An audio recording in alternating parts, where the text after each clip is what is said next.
Dyslexia. What is it? Well, it comes from the Greek root dys, meaning bad, difficult, or abnormal. You get this root in dysfunctional, dystopia, and dystrophy. The lex part means word. We also get lexicon and lexicography and even legislation from this root. Literally, dyslexia means word problems. As a parent, teacher, or practitioner, there are certain things that you can look out for to give you warning signals of dyslexia. Experts in the field will diagnose dyslexia after persistent difficulties in learning academic skills for at least 6 months despite intervention. In regard to dyslexia, the areas of persistent weakness may include inaccurate and slow reading, difficulty with word decoding, difficulty with the comprehension of text, and difficulty with spelling, and difficulties with grammar, punctuation, and other writing skills. There are many factors that contribute to low progress reading. Not all of them are dyslexia. For instance, intellectual disabilities will slow reading progress. Hearing can also be a factor, so it's a good idea to rule out hearing impairments before diagnosing dyslexia. It's the same with vision, but when we talk about vision, we're not talking about words swimming around on the page or other anxiety-related conditions. We're talking about visual acuity. That is, are they short-sighted? Are they long-sighted? Do they have astigmatism? Mental health can also contribute to low academic progress. Inadequate instruction is also a major factor in low progress reading. In the absence of intellectual, hearing, vision, mental health, or instruction impairments, if a child is continuing to make low progress in reading, then it's a possibility that dyslexia is present. There's debate about using or not using the term. Problems arise when the term dyslexia is used to refer to every struggling or low progress reader. The meaning of dyslexia becomes diluted if all children are given that label. Reading difficulties are only a possible sign of dyslexia. Other terms used are reading difficulties, reading disability, or reading impairment. There are some reasons why I think dyslexia is still a useful term. Those who fall within the spectrum of symptoms have a name for their difficulties. Dyslexia is not isolated to reading. It affects the ability to spell, write, and pronounce words, so saying that it's a reading disorder doesn't cover the condition. Dyslexia as a word is searchable, identifiable, and succinct. Those who fall within the spectrum of symptoms have a name for their difficulties. This is often a relief, especially when reading and spelling are commonly used to judge intelligence, and that low progress readers are sometimes labelled lazy or dumb. Many countries now have dyslexia associations to help advise and guide parents and teachers on this difficult journey. These associations are often made up of academics and parents whose aim it is to help others advocate for themselves and for their children. We do need to talk about dyslexia myths and facts. Firstly, dyslexia is neurological. It's not something that originates in the eyes or the ears or the reflexes or the digestive system. Some people claim that dyslexia is caused by excessive screen time. There's no research to prove this. Others say it's poor diet. Again, that's a research-free position. Some say it's low IQ, but many dyslexics have normal or above normal IQs. Some have even said that systematic synthetic phonics causes dyslexia. What a lot of nonsense. There are still others who say not being read to as an infant causes dyslexia. I'd love them to say that to the face of some of the strongest dyslexia advocates I know who read to their children from birth. Also, there's a myth going round that dyslexia is a problem with the eyes.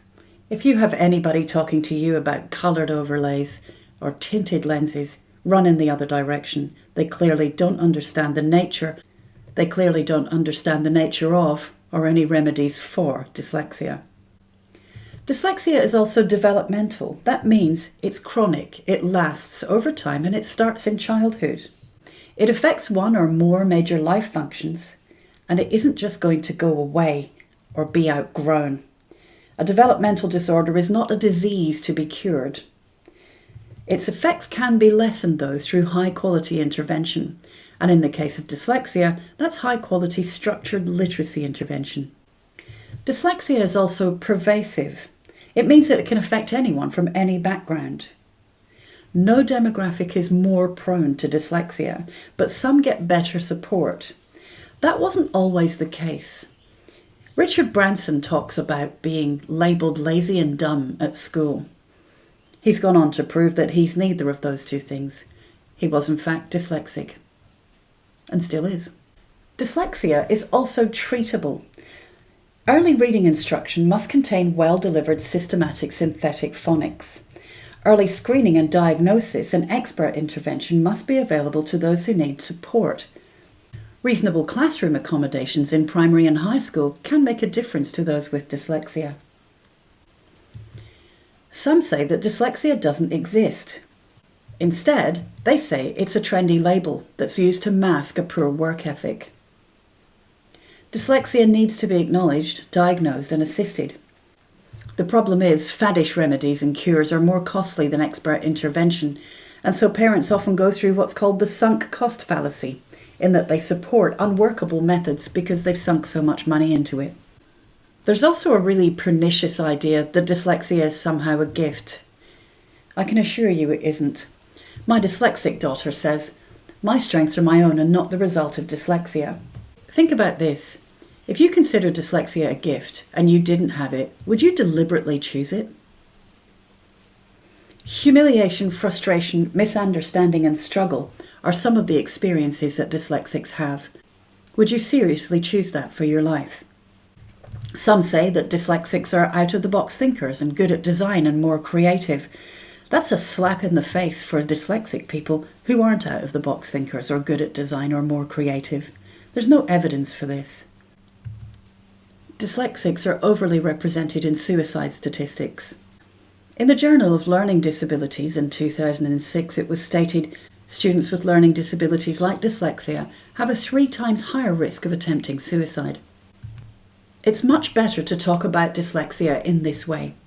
Saying to a child, you might need to work quite hard to learn to read and write fast, but it's not impossible, and we're going to give you all the help you need.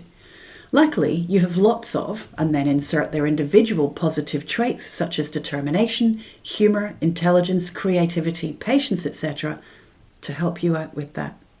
When I consult to schools, I get this question a lot. What special education can I give to children who are dyslexic? My answer is, well, they don't need special education. They need high-quality education. Dyslexic or not, the path to fluent reading and writing follows much the same trajectory from human to human. The stages on that path are complex and they vary in length, but their order is the same.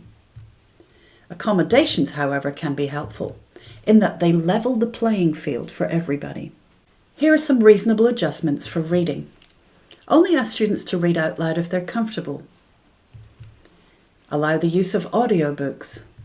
There's plenty on the market now that's really high quality. There are also reasonable adjustments for spelling that can be employed by schools. For instance, the use of assistive technology. Spell checkers sometimes are a lifesaver for children. Not just spell checker though. Teaching the rules and structure of the English language is really important, and that means high teacher capacity.